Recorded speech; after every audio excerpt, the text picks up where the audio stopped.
तो हम ये क्वेश्चन देख रहे थे कि if F of z is analytic function with constant modulus show that F of z is constant.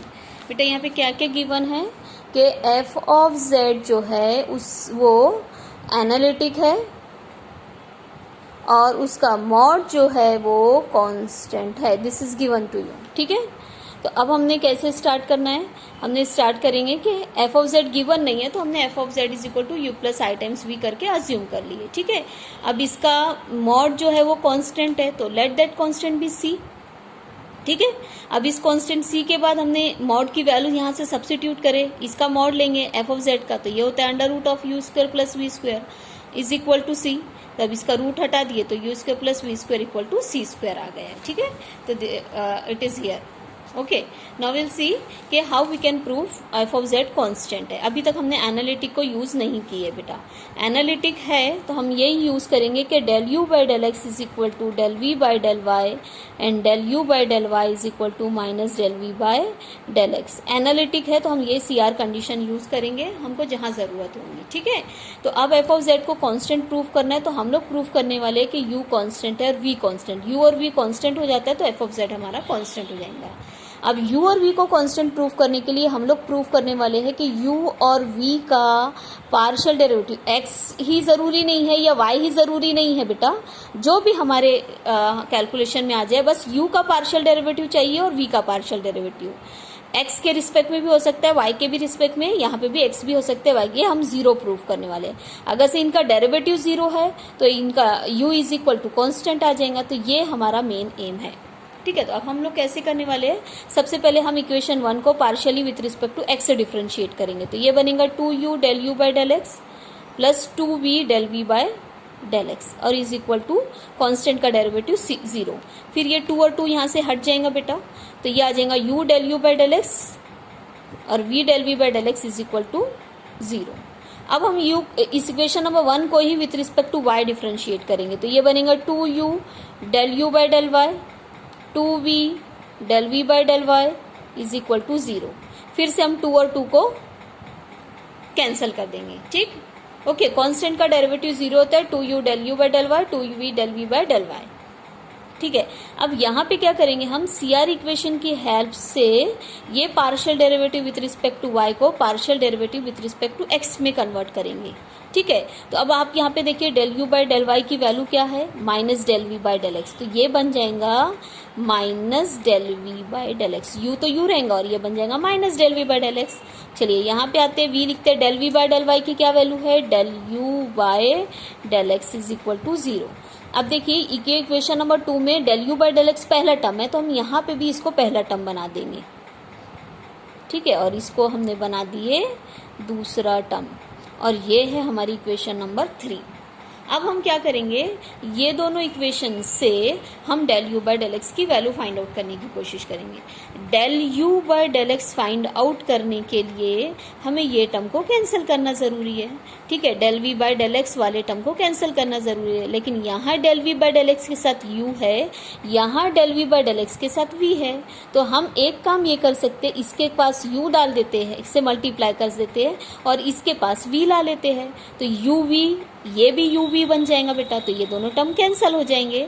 तो हम वही करने वाले हैं, इक्वेशन नंबर 2 को u से मल्टीप्लाई करेंगे और इक्वेशन नंबर 3 को v से मल्टीप्लाई करेंगे और फिर ये दोनों को हम लोग ऐड कर देंगे।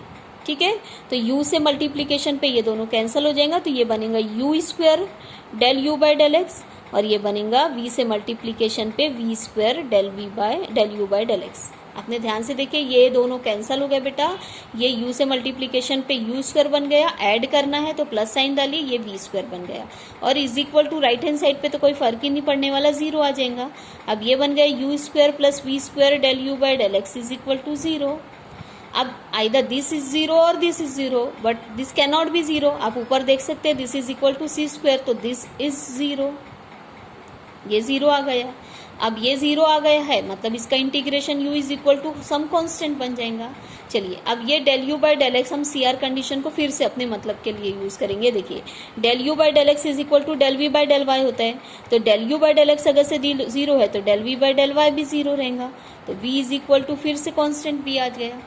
तो यही हमारा u is equal to constant, v is equal to constant, तो f of z is equal to constant. देखिए आपने यहाँ पे ये हमारा, फिर ये हमारा differentiation partially with respect to x वाला, ये विथ रिस्पेक्ट टू y वाला है जैसे कि हमने एक्सप्लेन किए।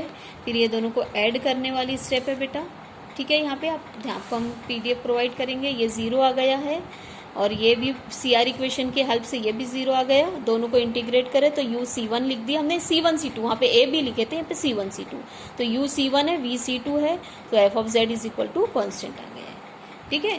Now will see the next topic.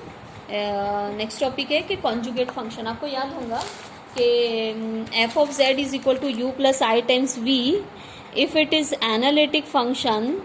Analytic होता है तो हम कहते हैं कि u and v harmonic function होता है, तो इनको कहते हैं u एंड v को कॉन्जुगेट हार्मोनिक फंक्शन, ठीक है, कॉन्जुगेट फंक्शन होते हैं। तो हम लोग यहाँ पे टॉपिक देखने वाले हैं to find the conjugate function. तो क्या है बेटा कि let f of z is equal to u plus i times v, ये एनालिटिक फंक्शन गिवन रहेगा और हमको फाइंड आउट करना है v if u is given, ठीक है। जरूरी नहीं है, देखिए यहाँ पे क्या है, v is f of z is equal to u plus i times v analytic है, ठीक है, ये एनालिटिक है।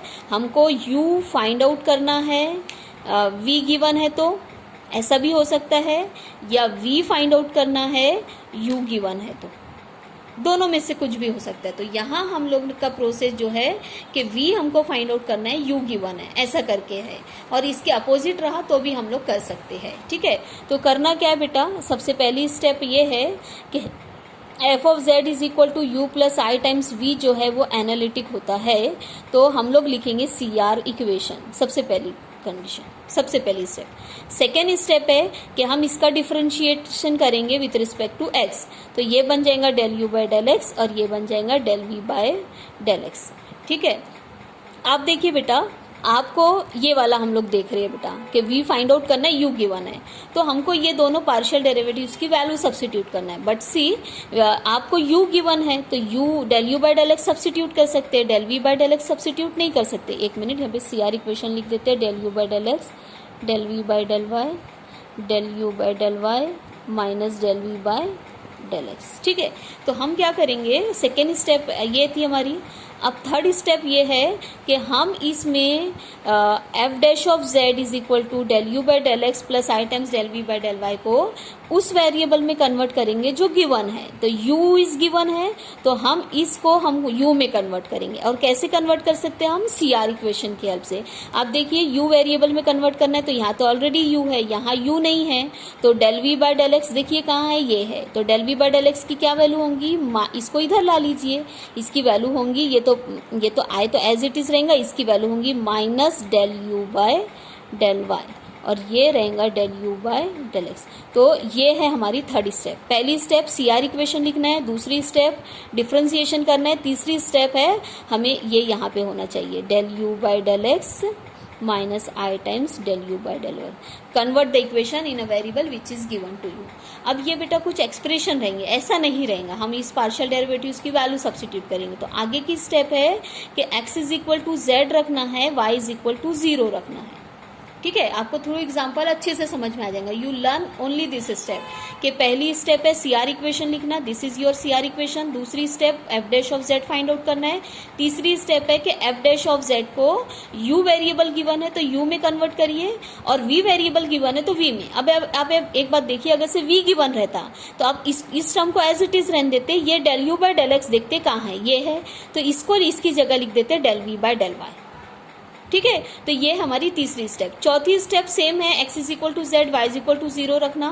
पांचवी स्टेप है कि एफ डैश ऑफ जेड को with respect to z integrate करना है, इंटीग्रेट करने से हमें एफ ऑफ जेड मिल जाएगा, ठीक है। And the last step is के z की जगह पे x plus i times Y put करेंगे, तो रियल और इमेजिनरी पार्ट अलग अलग करेंगे, तो रियल पार्ट हमारा u रहेगा, इमेजिनरी पार्ट v रहेगा, ठीक है। तो देखिए हम यहाँ पे आपको बताते हैं, पहली स्टेप थी हमने CR इक्वेशन लिखना, तो यही है, since f of z is analytic we can write the CR equation that I have explain you here. उसके बाद सेकेंड स्टेप है बेटा f dash of z find out करना, तो ये एफ डैश ऑफ जेड की स्टेप हो गई। तीसरी step convert this equation in a variable which is given, ये वाली स्टेप है बेटा तीसरी स्टेप।